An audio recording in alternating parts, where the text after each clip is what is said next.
Warning: our YouTube channel and its videos may contain scenes, language, and content that may not be appropriate for all audiences. These videos include surveillance footage, undercover pursuit of suspects, actual police and rescue operations, and fearless confrontations.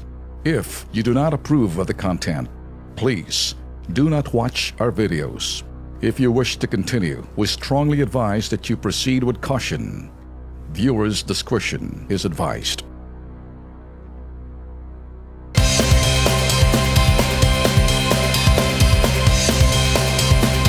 Magandang gabi mga kasangbahay, mga kaibigan. Kilos pronto po. Kasama po natin ngayon ang 4 na residente ng Meadowood Residences sa Bacoor, Cavite na sina Edeltrudes, Memorando, Susan Celi at mag-asawang Crisanta at Jeffrey Tahonera.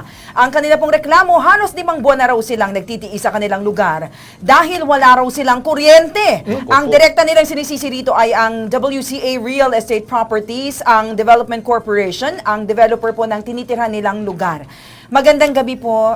Magandang gabi. Ang magiging pong spokesperson po ng kanilang grupo ay si Nanay Edeltrudes. Sige po, Nanay, ilahad niyo po ang nangyayari po sa inyo ngayon.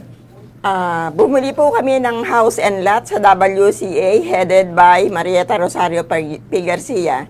3 taon na po kami hulugan. Nang matuklasan po namin na ang aming mga bahay at lupa na binenta na sa amin ng 2012, hinuhulugan na namin ng 3 taon na ibenta na pala niya kay Mr. Francisco Godinez, yung kinatatayuan namin ng bahay ni Susan. Yung iba po, na under auction sa branch 89 sa Bacoor, Cavite. Yung iba po narimata na sa Snap Cash. Yung iba po sa China Bank. Okay. Yung iba po sa Advantage Bank. At yung iba po naka-mortgage sa ceiling. Na under auction po sa branch 19. Okay. 89. Ang alam ko po, naputulan po kayo ng kuryente simula May 25. Opo, pinutulan po kami. Bakit po kayo pinutulan? Kasi po nagdemanda kami sa laban dito sa mga developer na ito ng syndicated estafa. Okay. Ginantihan kayo, ha? So, 2 taon na rin kayong naka-submeter, wala po kayong sariling metro ng kuryente. Paano ho kayo nakaka-survive? Wala ho kayong kuryente. Ako po, on my part, bumili po ako ng 2 generator. Kasi po, yung aking asawa ay na-stroke. Nanggaling lang po kami sa ospital noong September 28. At bumili rin po ako ng solar.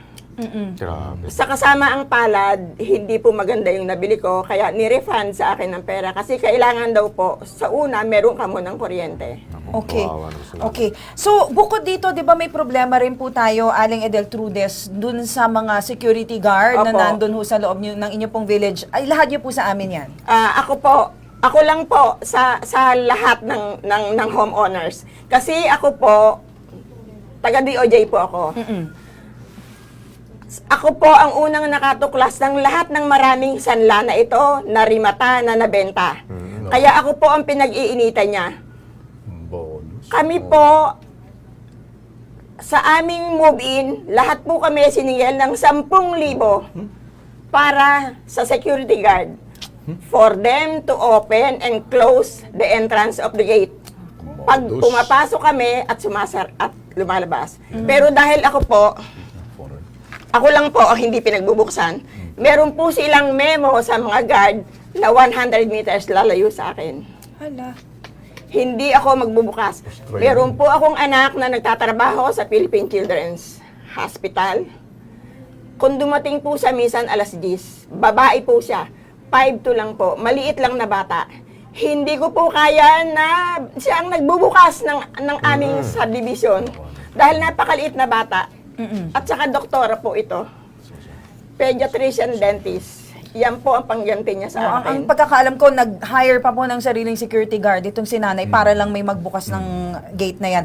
Kasama po natin ngayon sa linya ng telepono ng HLURB Main Office, si Attorney Antonio Bernardo, Commissioner po ng HLURB. Magandang gabi po, Commissioner.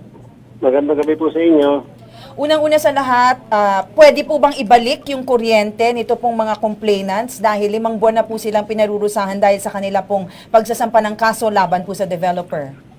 Kung yun po ang dahilan, hindi po ground para putulan sila, alamin po na, saan, hindi ko po nakuha saan po bang subdivision ho yan. Ito Bacoor. pong Bacoor, sa Cavite. Meadowood Residences sa Bacoor, Cavite. Oho. Gaya nga po ng sabi ko, obligasyon po ng developer na mag-provide ng electric power sa mga buyers o sa homeowners.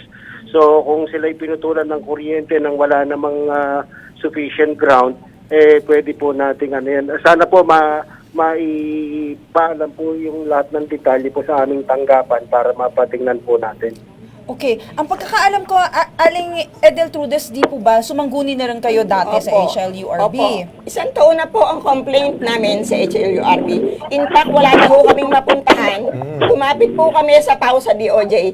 In-endorse po ako ng PAO ng PAO DOJ para sa HLURB sa problema namin na to. Ang HLURB po mismo, si Commissioner Bernardo, in-endorse naman kami sa Region 4 na hanggang ngayon po tulog ang aming mga papeles. Oh, Commissioner. Nasa office po ni Attorney Bajin. Mukhang nasa inyo pong susi ho, Commissioner. Opo, At galaw ho Commissioner. ninyo. Kailangan dito ho, Commissioner. Ang sobra pong Yeah. napakasakit sa kalooban ko. Nung February po ho, pinadalhan na ako nila ng sulat na for me to file a draft decision and for me to pay 100,000 bond in 3 days time for them to render decision, but that was March. Up to now, wala pong desisyon nangyayari. Easy lang, may easy lang. Ay, oo. Siguro, Commissioner, may isang bagay lang ho akong gagawin. Magagawa niyo ho ba talagang ito for the last time para wag na ho maging kalbaryo ang buhay ng complaint na doon sa amin? Can you do something? Kasi nasa Region 4 pala, baka may authority ho kayo, natutulog sa pansitan. Pwede ho bang pakilusin pronto na lang ho dahil nakaabot na ho sa amin? Tututukan ho namin to. Opo, ganito po. Siguro po off the air, kukunin ko na lang po yung Okay. detalye ng kaso Okay, sige. para ma-follow up ko po doon sa Region 4 namin. Pwede ho ba naming masamahan para naman ito ho'y maasikaso kasi parang mukhang binabaliwala ho kung siguro baka madokumento ho namin sa Region 4 at para nang sa ganun makita ho namin, ilalabas ho namin na talagang magagalit ho rito ang Presidente. Oo. May Wala- marching order ho dyan si Presidente Duterte. wala ho problema. Basta malaman lang ho namin yung detalye Okay. para ma-follow up pa. Sige. Oo. Kasi isang taon ng kalbaryo to nitong mga nag-complain. Sila na nga yung nabigyan ng injustice, sila pa yung pinarurusahan. Okay. Maraming salamat sa pagdulog nyo, sasamahan at tutulungan kayo ng Kilos Pronto team. Okay.